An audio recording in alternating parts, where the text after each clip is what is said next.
أعوذ بالله من الشيطان الرجيم. بسم الله الرحمن الرحيم. ولقد أرسلنا موسى بآياتنا إلى فرعون وملئه فقال إني رسول رب العالمين. فلما جاءهم بآياتنا إذا هم منها يضحكون.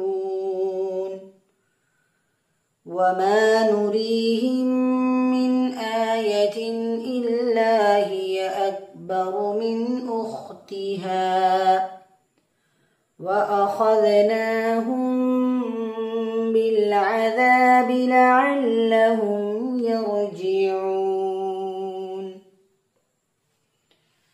وقالوا يا أيها الساحر ادع لنا ربك بما عهد عندك إننا لمهتدون. فلما كشفنا عنهم العذاب إذا هم ينكثون.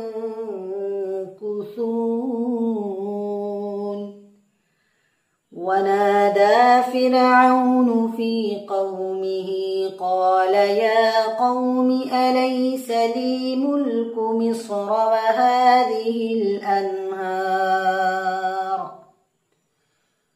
وهذه الأنهار تجري من تحتي أفلا تبصرون. أم أنا خير من هذا الذي هو مهين ولا يكاد يبين. فلولا ألقي عليه أسورة من ذهب أو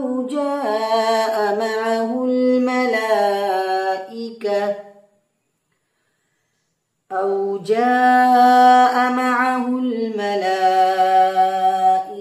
مقترنين. فاستخف قومه فأطاعوه إنهم كانوا قوما فاسقين.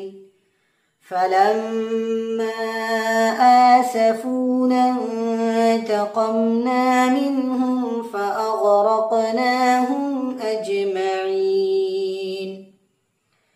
فجعلناهم سلفا ومثلا للآخرين.